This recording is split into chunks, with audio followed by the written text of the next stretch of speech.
Bel, thank you so much for coming into the studio today. I woke up this morning very excited knowing that Bel Harper was on my to-do list. Thank you.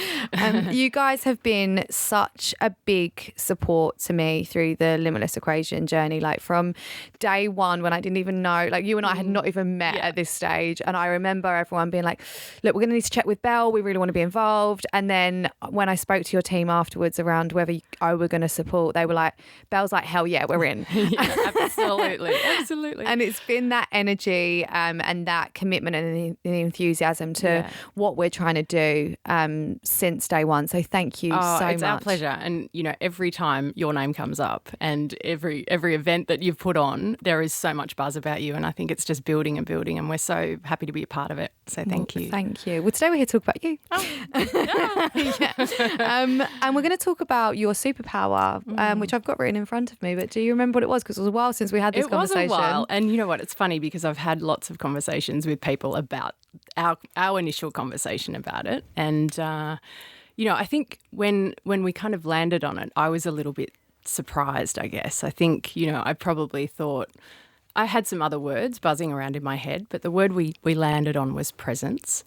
And it was really funny because when I started talking about it with colleagues and friends and family, they were like, that is you.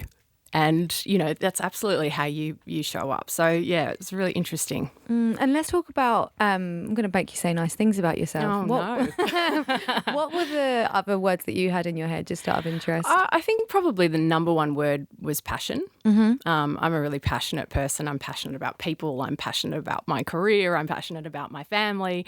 So I think, you know, but I guess probably anyone with a pulse has some passion in their life. So I actually think, you know, I started to kind of relate that to presence as well, because I think presence is something that it allows you to, you know, to step into a moment with someone and, you know, and to really respect that time that you have with that person.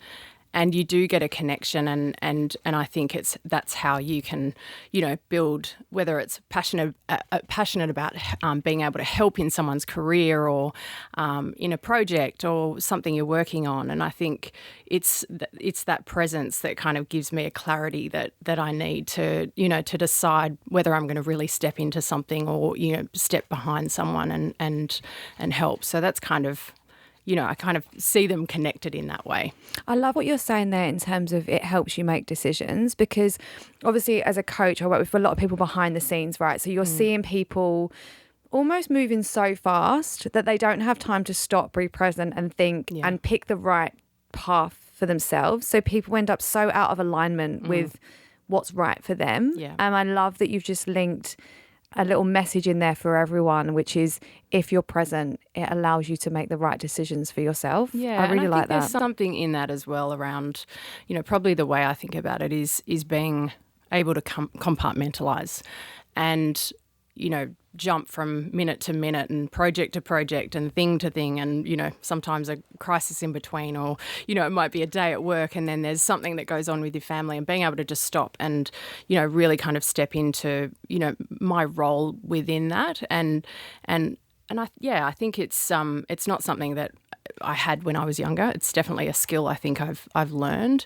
You know, I think there was probably things earlier in my life where I thought, you know, I'm able to juggle lots of things, but I don't think I had clarity around, you know, just kind of really honing in on a moment or a person or a conversation that would, you know, that would really kind of give me either a connection to a person in a really deep way, or be able to have that clarity of decision making in that moment as well.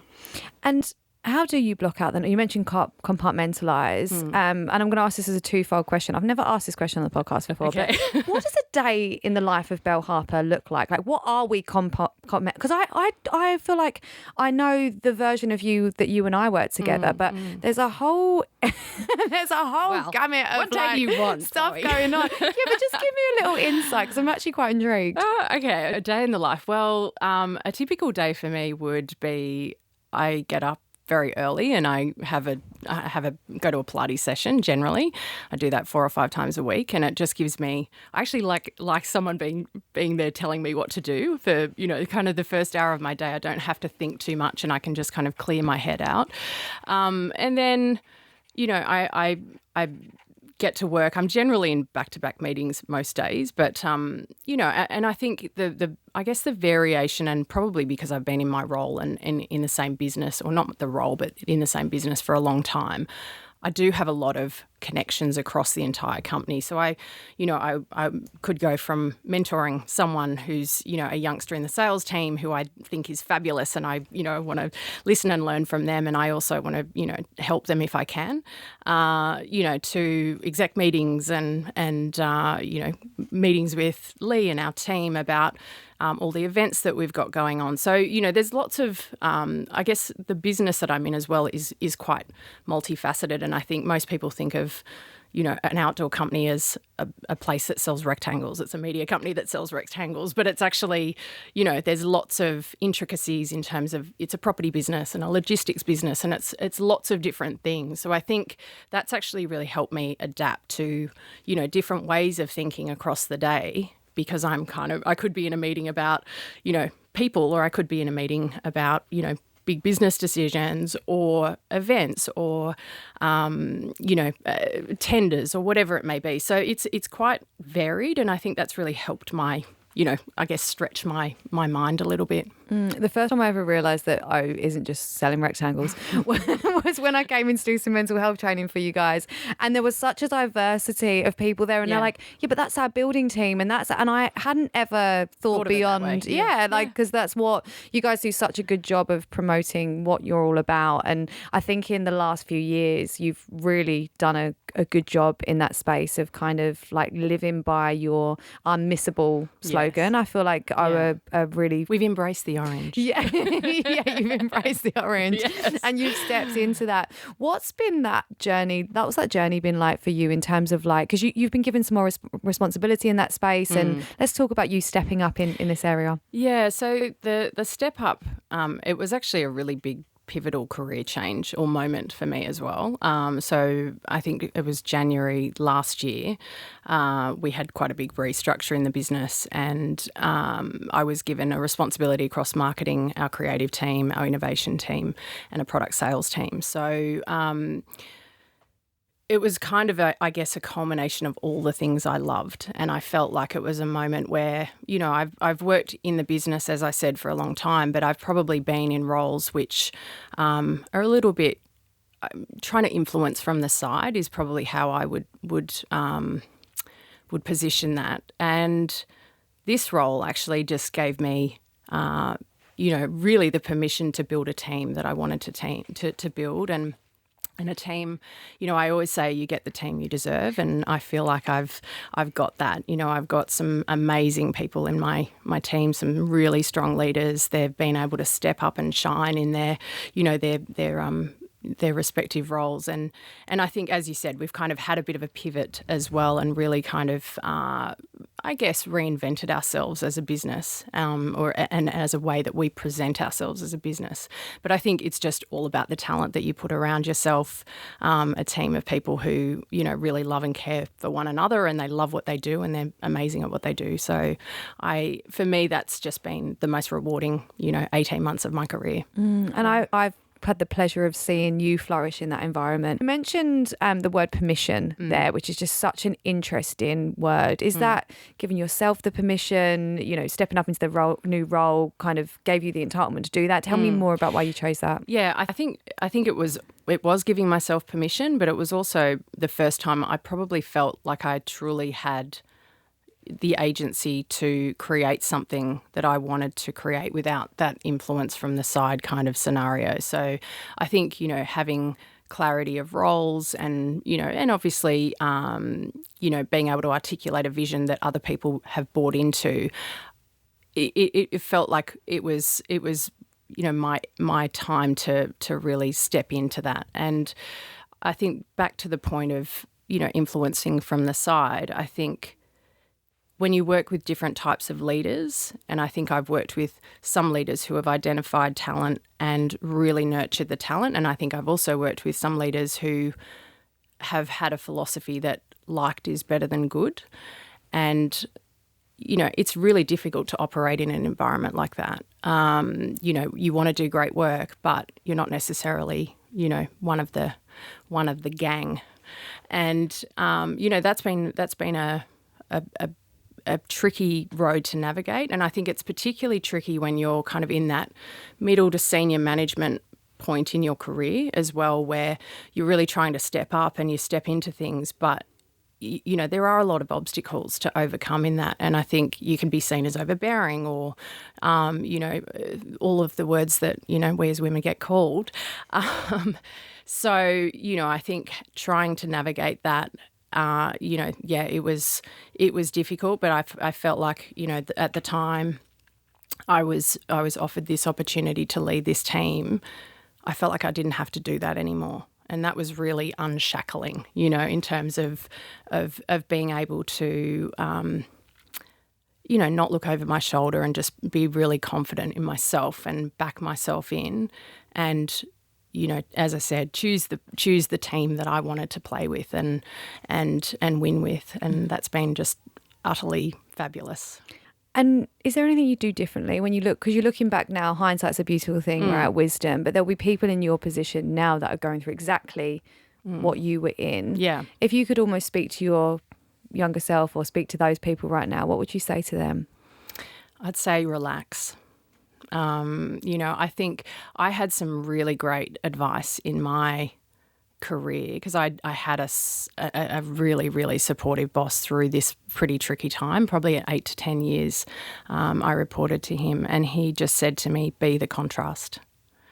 And I think I could have been more of a contrast at times, and I think, we don't turn up to work or we don't have a career where we're thinking, I just want to come in and do an average job. I think everyone wants to do the right thing. They want to put, everyone's intention is good. You have to assume it's good.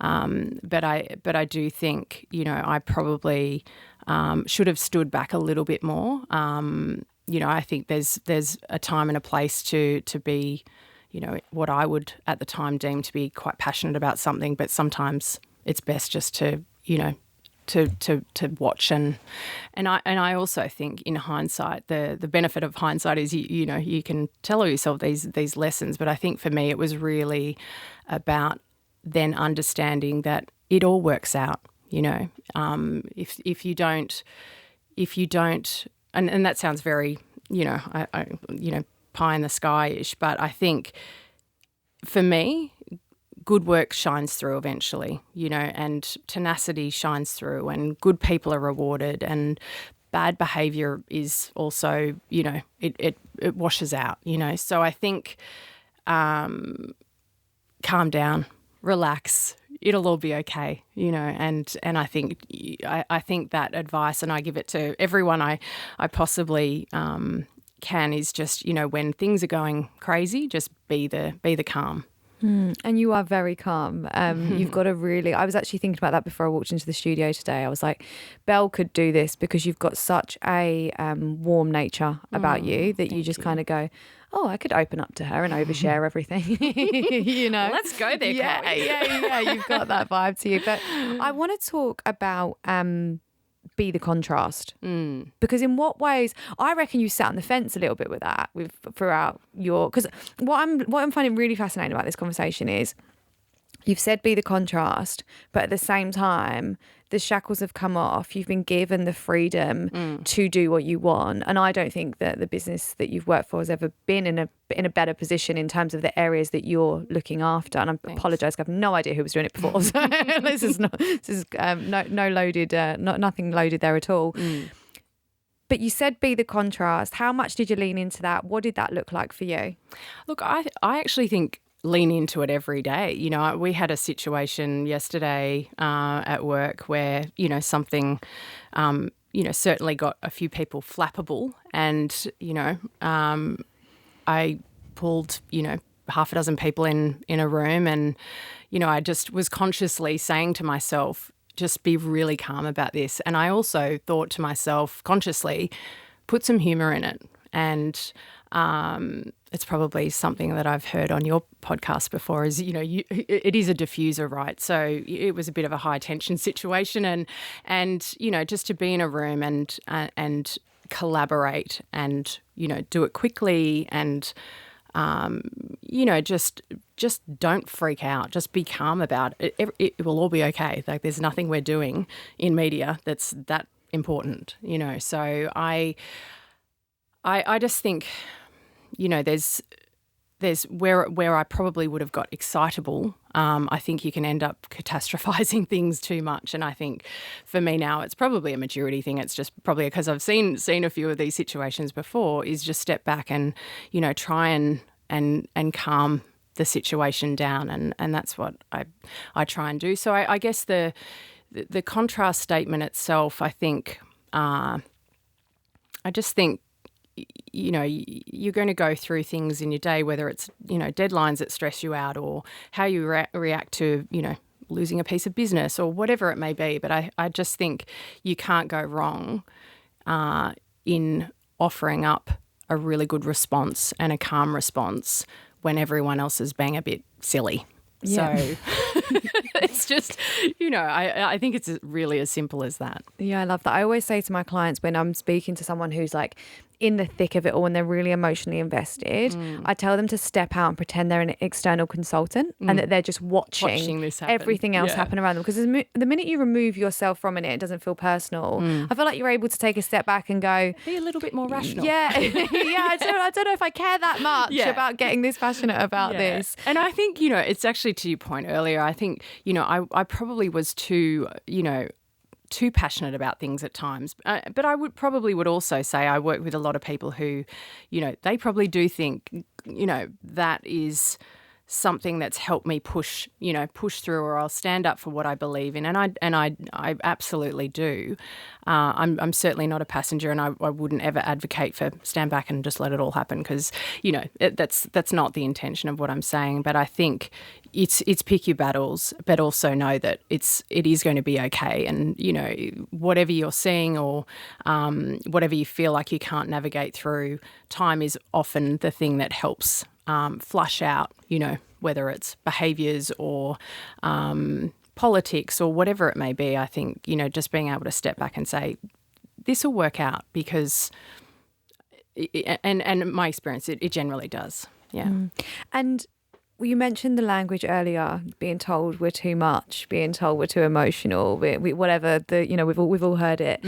Have you got an example, whether it be from early on in your career, that you're willing to share that's happened to you along that space? Oh, look, I've probably got 100 to be honest. So, look, I think there's, from a work perspective, absolutely. I've as I said, I've been in the industry for a long time, and it is something that I feel like, particularly in the sector I'm in, there's a bit of a love-hate relationship because there's a lot of personalities and a lot of, as I said, very male-dominated, and stepping into something which you're really passionate about yourself, you really fundamentally believe that it's the right thing to do and it will be successful for the business. I think I've pushed a lot of my own agendas really hard and probably too hard, and not had enough stakeholder engagement on the way through. I think that's where I've learned, had my biggest learnings is, not that you need, total consensus, but I think also knowing that you might not get it or you're not getting it and letting it go. And I think that's probably that's where I've probably been too passionate, I would say. And, sometimes you've just got to, step back and say, okay, well, it's not the right time to do this, or, I don't have the right support. And, until I, do a better job to sell that in, I just have to accept that it's just not going to happen. So, I think it's just knowing your battles to pick. teach people how about stakeholder engagements and the importance of it? Because I think that's something that you have obviously learned throughout your career from experience, and I think a lot of people can learn from that. I think don't underestimate how many times you need to tell, explain, share, and do it early and do it often. And I just don't think you can do that enough. I think I kind of probably earlier in my career thought, hey, it's such a great idea. You're going to love it. And maybe some people did. Maybe they said they did, but they didn't. I don't know. But I think unless you identify all of the right people to bring along on that kind of engagement process, you just won't get it off the ground. So, it's little things, even, Leanne, who you know well, who's our amazing head of marketing, she will work on a concept, and, it might be we want to do this with a bunch of marketers, or we want to do this with, really senior people in agencies, or we want to do this with junior people. We will pretty much just tissue it and then get it in front of all of our sales directors, because we know if we tell them at the end, they're never going to be on board. And so it's simple things like that. It's like, hey, we've had an idea. Let's spend 5 minutes telling you about it, and then we'll come back in a week and we'll tell you about it again, and then we'll tell you and we'll show you exactly what it's going to look like and who do you think should be there. And, so that's a very basic example, but it's just, don't underestimate how early you need to get people into the mix, and take on their feedback and show them that you've listened and adapted based on it. So yeah, that has been probably the fastest way for things to get through the system and be really successful. I think that's such a great lesson, and I hope people take that, because I had personal experience with that. When I was at a media agency, I remember I would always get the feedback like, Chloe never takes us on the journey. I'll do the big jazz hands at the end of the year, like we grew, we did our awards, like, oh yay, we hit everything. Yeah. And I'd get the feedback constantly. And then when I actually dug into the psyche of myself behind that and started working with a coach, she said to me that we kind of got to the bottom of the reason I wasn't taking them on the journey was because I didn't want to take up their time. So I was so conscious of like, I'm just better off just telling them at the end because my stuff's not important, and they're not bothered about this. And then when we dug in even deeper, we started going into my limiting beliefs, and I was scared that if I took up their time, they wouldn't like me. So when you actually start looking at the psychology behind your own behavior of like, the reason I was doing that wasn't like ill intention of not wanting to take them on the journey, it was the fear of not being liked. It changed my whole game in terms of I started doing what you're doing now, which is seed the idea, get everyone involved, make it big before it's even launched. That's right. And so many people, I hope people were kind of writing this bit down because I think it's like career defining. Yeah, it's completely changed. I would say it's completely changed my relationships with, 20% of the organisation. And, I think no one likes surprises. I think that's kind of the fundamental philosophy that sits beneath it. And no one doesn't, particularly when they've got to own it and they've got to implement it with their teams. How can you have someone just say yes? They're not going to just say yes. They need to be part of that process. And I think, that's been a huge, huge learning for me. What other advice do you have for people listening when it comes to stakeholder management, leadership? Like, I feel like you've had such an interesting career in terms of like staying in one place and almost seeing the course out. What can you teach me? Work hard. No, I think I think giving people space to have ideas and resisting the urge to be fabulous is probably, my after 49 years of life, that's probably my wisdom is just let people have lots of space. And I think as well, stakeholder management is as much on the way through the idea as it is after the idea as well. So I think there's, the way I think about it is my duty of care is to see something through and make sure that every person that has been involved in something feels appreciated and, they know the contribution that they've made and, no woman or man gets left behind in that, So I think just not being quick to move on from the success of a project, but really celebrating the success and the learnings and so I think stakeholder engagement is not just bringing someone on the journey, it's also getting to the end of the journey together, celebrating. Right, absolutely. Every workshop I go into, the team says we don't celebrate enough, we need to have more fun, and I think that's everyone wants a lot of fun. Yeah. We're all looking for fun. We need it right now. It's such an important part, and if you haven't celebrated with your team, or you haven't celebrated yourself, or someone in your team recently do it. I was having such a shit day yesterday, and I my emails weren't working, my calendar was down. I was like, I'm a one-man band. I was like, this is I'm screwed. My life is my life on pause. like what do I do? And I got an email, a LinkedIn message from a client who I'd done a workshop with on Monday, and she was like, that was one of the best workshops I've ever been to. Thank you so much. And it was just everything. I was like, oh, screw the emails. Like, it's okay. But like, my life's fine. The difference you can have when someone just takes a moment to like reach out to you and say, that was great, thank you so much. To your point at the end of the project, just as much as not just jumping to the next thing and forgetting all the hard work that's just been done is such a big part of that. Yeah. Exactly. If you were going to celebrate yourself, because I feel like I'm going to be transparent with you about my thoughts. I think you said the shackles are rough. I think you've only just got started, in my opinion, of where like the career and trajectory of Bel is going. So if you had to celebrate yourself for what you've done to this point, and you were going to have an honest conversation with yourself, what would you say? If I wanted to celebrate myself? Yeah, we're going to do feedback next, don't worry. Goody. You get balance. Okay. Well, what would I say? I would say that I've been very tenacious, and I would celebrate not loyalty in the sense to a company, but I think loyalty to my values, and that's what I would celebrate. Yeah. And what are your values? Well, I just think honesty, integrity, deep care. Yeah. Yeah, that comes across with you. I think you could celebrate yourself a hell of a lot more than that, but I won't force you. We'll do that off camera. Okay. And if you were going to give yourself some feedback, and I'm doing this intentionally because I want to see what we're going to take into our next era of Bel, what feedback would you give yourself? Constructive.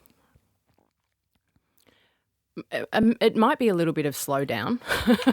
And I think the other thing I probably need to do more of is, I do load myself up a lot with people, and I think having a little break from that, I'm not talking, go on a sabbatical for years, but I just mean throughout the day, I do get very loaded up with. And I want to be really generous with my time with people. And I love being around people. That's where I get my energy from. But I think probably just not loading myself up so much and just giving myself a little bit of space is probably some good advice I should take on board. And what would that mean for if we fast forward to like 5 years, if Bel gave herself some space, what would that look like for her? I think I probably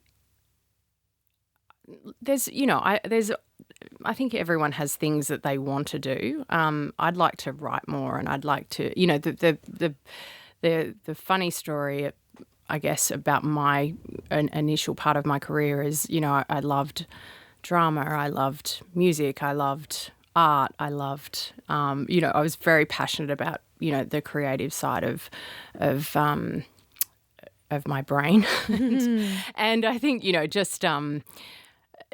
I think there's probably that's stuff that's not, it doesn't come to the surface because I don't prioritize it essentially. So, playing music and as in, an instrument, I want to relearn what I have forgotten, from 30 years ago. I just think there's, little things, there's pieces of that, and maybe I've replaced it with Pilates. I don't know. But, I think there's pieces of that where you have that, beautiful kind of clarity, and you have some quiet, and you have some, a creative outlet, and I probably don't do that enough. Yeah, I love that. And I I'm so pleased I've asked you this question, because it's like when I think about what's next for Bel, it's like that creative side of you, which is like a passion project. You're probably like me, that if you create that space for yourself, I'll be in like a pottery class and I'll think, oh my God, we need to do this for the Limitless Equation. And although that's probably like not being present, so you wouldn't do that.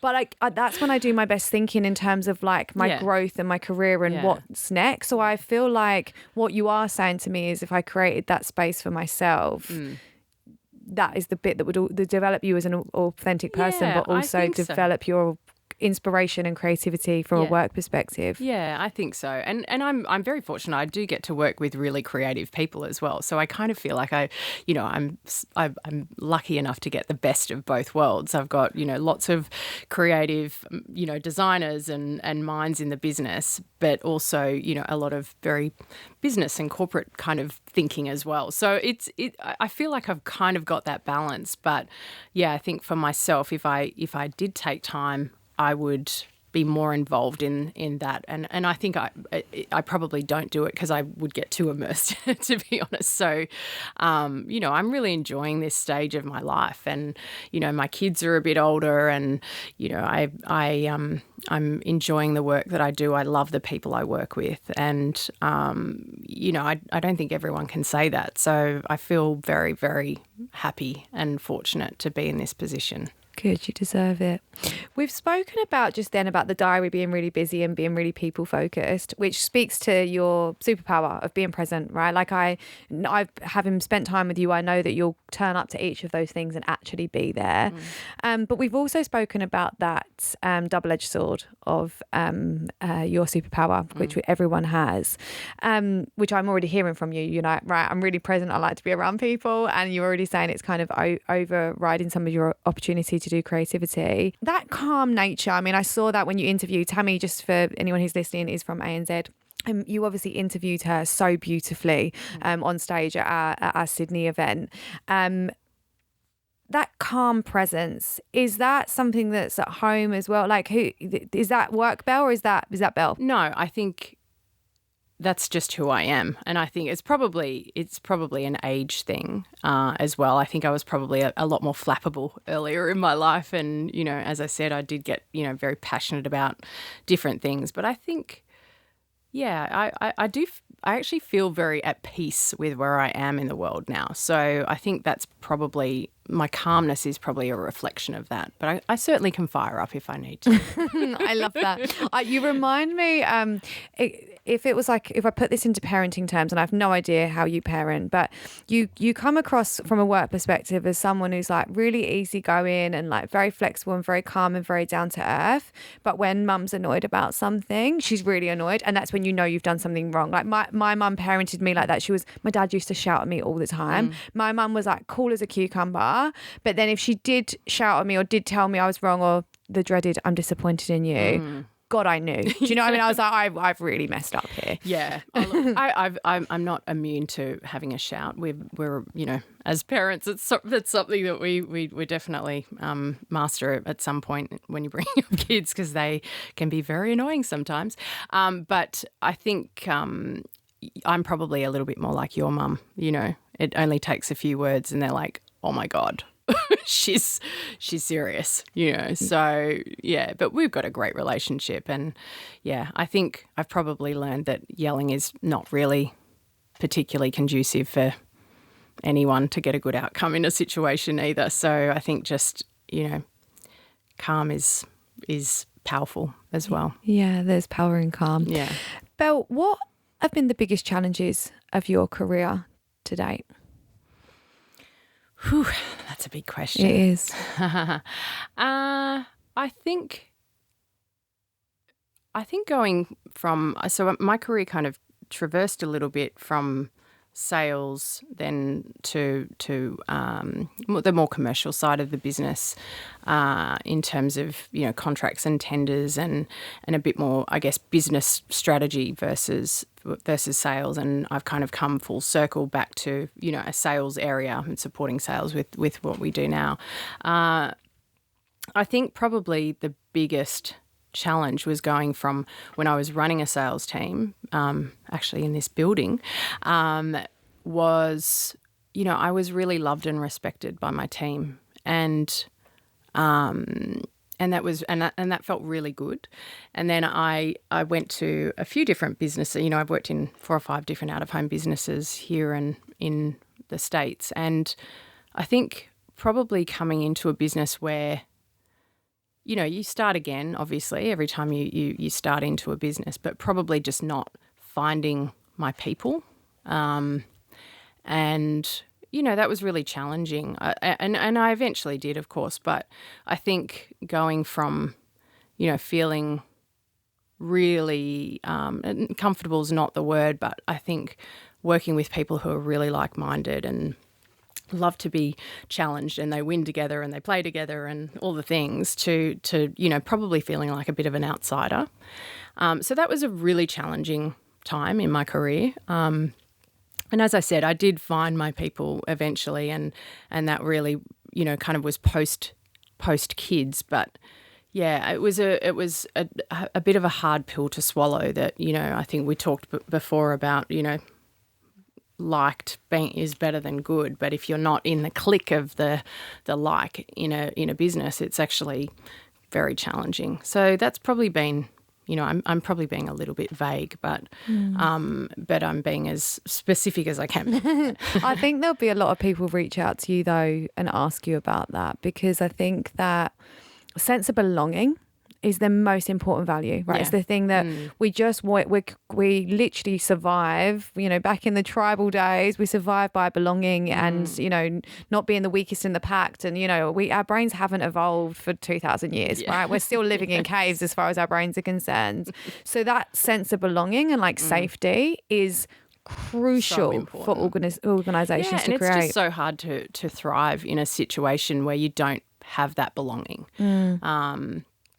I think, navigating that. And I think if I had to look back at my former or talked back to my former self, I would have said, just go, it's just time to go. And I didn't. And, I feel like I've had many, different kind of roles, and I've learned many different skills in the business that I'm in now, which I'm very grateful for that, because not everyone gets that. But I do think, you've got to balance up.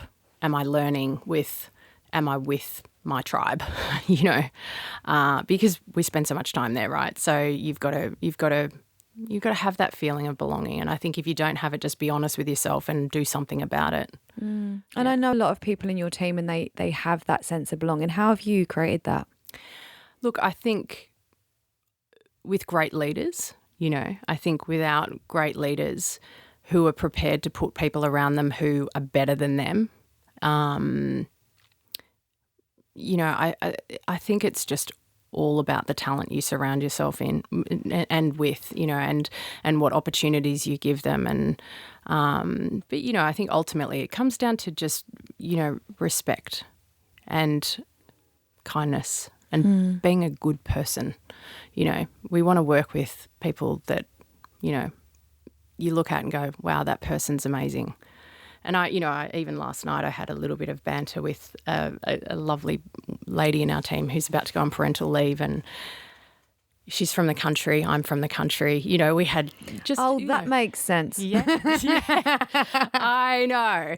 We haven't even gone there. Yeah. But, just having that little connection with someone where, she dealt beautifully with a situation that was really tricky, and I, just messaged her and said, you're a class act, and, thank you. And I was like, it's that country girl tenacity, But yeah, I think it's just surrounding yourself with great people who want to do great work. And talking about being with great people, when this goes live, we're going to be on holiday together. We are. How exciting. Yeah, we're going to be in Dalesford, so I can't not mention that because I will be sharing this with all the marketers that we will be with next week. I think you guys have done such a good job of bringing marketers together. Like I think everyone's looking for that community. Like I've, brought so many people into the fold and met so many wonderful people from you guys as well. Yeah.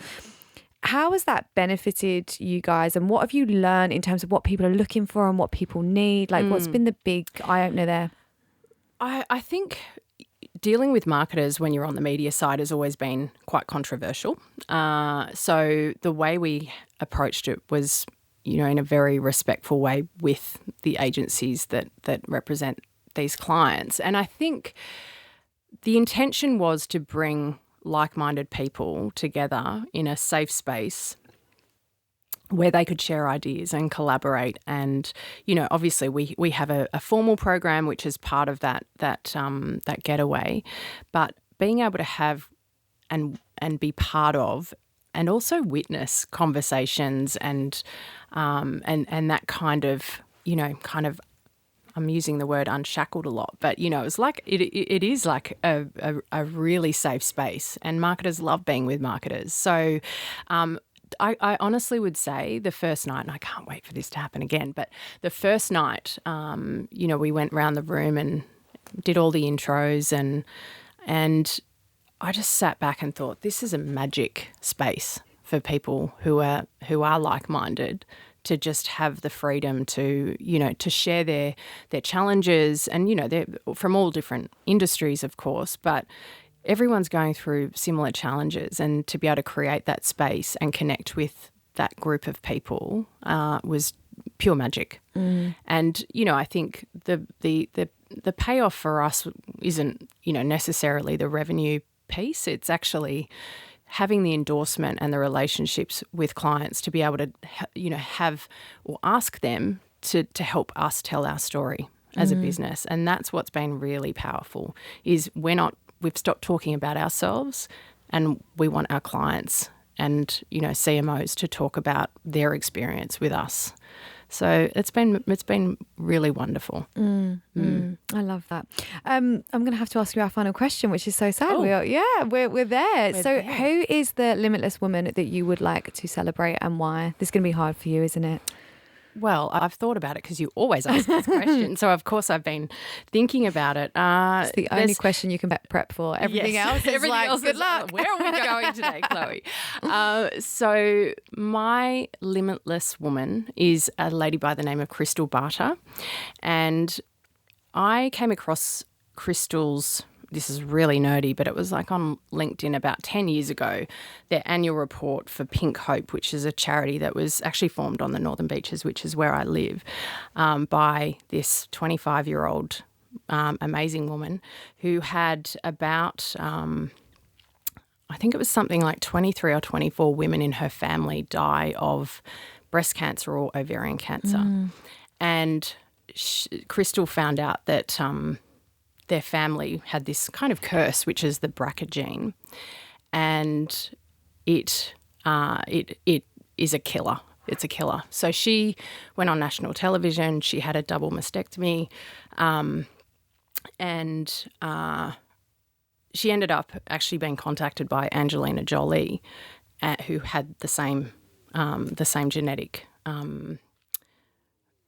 future, essentially. And so what Crystal did was she founded Pink Hope, which was a charity that she ran for a long time. And then, that was there to educate, support women who were going through this. And then she stepped away and started another charity called Humanize Health, who were all about patient advocacy. And she is just a champion. Like, she's one of the most passionate, just non-stop women you could ever meet. She's and she's just been heavily involved in getting a bill passed through Parliament to stop insurance companies from discriminating against genetic testing. So, yeah, she's amazing. And I just look at her and go, I think I'm busy. This woman is like amazing and unstoppable and just an inspiration. Yeah. Wow, she sounds incredible. You should interview her. Yeah, I should. We're she's incredible. Yeah, I just, to your point around, you think you're busy and then you hear like what other people are up to. Like, we shouldn't compare, should we? But I've got friends like that where I'm like, how are you doing all that? And you know, I think the other piece with it is there's so much emotional drain on, you know, being involved with people who are going through cancer and, you know, all of the things and almost everyone's touched by it, but I think until it's really close to you, you don't understand how, you know, all-encompassing and frightening it is. So for her to be able to do that nonstop while, you know, also kind of championing women's causes as well. And she's, you know, really prevalent now in the menopause space and all sorts of things. She's just a powerhouse, and I just respect her enormously. Me too, and I've not met her. And I also respect you enormously, Bel. I've been, one of the best parts of the Limitless Equation is like I've actually made genuine friendships with like people that I never knew before. And to be working with you at this incredible part of your career where I just feel like we're just going to continue to see you grow as a person and the shackles are off and like it's time to dance. I just feel so blessed to be like walking alongside you watching that happen. So congratulations for all you're doing. And I love holding your hand doing it. And see you in Dartford. Thanks, Thank Chloe. you.